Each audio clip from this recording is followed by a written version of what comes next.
Hey, what's up guys? Welcome to your 14th Android tutorial, and what we're going to do in this tutorial is work within our splash activity. Basically we want the splash activity to sleep for 5 seconds and then open up a new activity, basically our starting point activity, and we're going to accomplish this by using a thread. Now I want to show you guys threads because it's super important, especially for game development, and what threads allow you to do is do multiple things pretty much at the same time, instead of waiting for something to get done and then doing something else. So I'm just going to show you the basic framework of a thread and use the thread to execute what we want to do for our splash activity. To set up a thread, it's just basically like every other variable we've set up. We define what type it is, and it's going to be of the type thread. And we're going to call this thread timer because basically it's going to be timer that counts for 5 seconds and then starts an activity. Now, how we're going to set this thread up is basically create a new thread. So we're going to say new thread. I know this is kind of you guys are probably like, what's this new thing all about?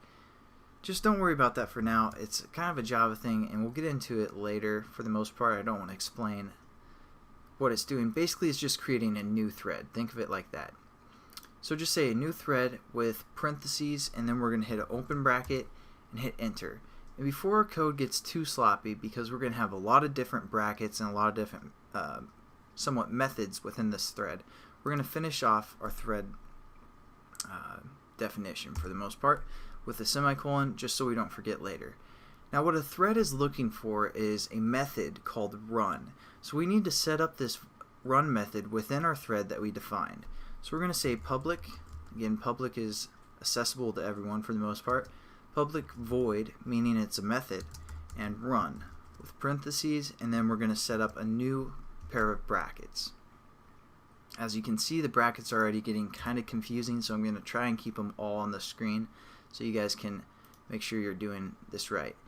Now basically within our run method, we want, anytime we do something sketchy, like if you guys ever wanted to go streaking across a football game and you thought that'd be awesome, so you're gonna try to do it, but sometimes it wouldn't work because you get arrested.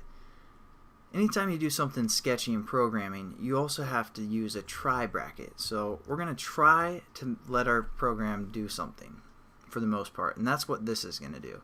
And if it can't do that, we're gonna catch the exceptions, or basically if we can't do the action that we're trying to perform, most likely there's some sort of error or an exception. So we're going to try and catch those exceptions and use them for debugging. So we're going to say catch exceptions, and basically to catch exceptions you tell the computer what kind of exceptions you are looking to catch.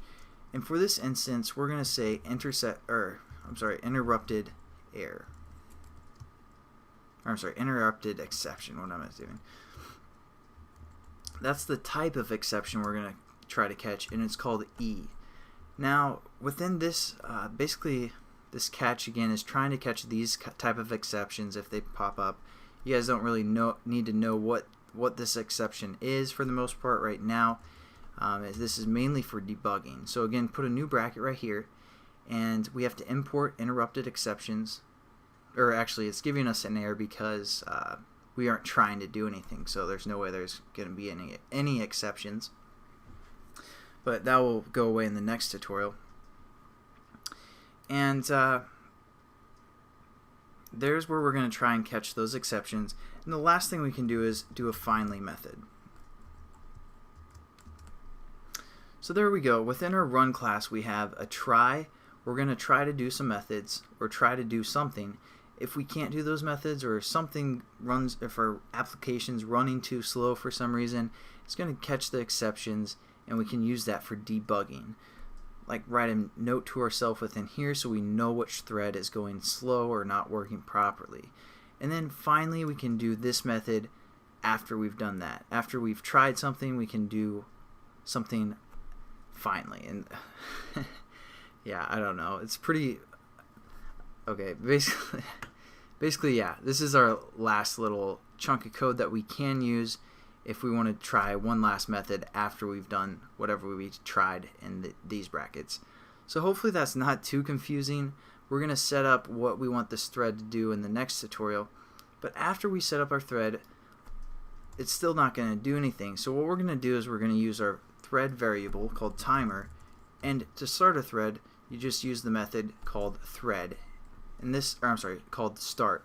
This is from the thread class, so we can use this method because again it's a thread variable. So we're just going to hit start and then semicolon, and that will start our thread. Again, we haven't defined it to do anything. I just wanted to show you the framework of how you set up a thread and some of these try, catch, and finally type of things. So thanks again for watching, guys. I'll catch you in the next tutorial. Sorry, I'm getting kind of tired, so if I wasn't super enthusiastic, I apologize. So have a good day.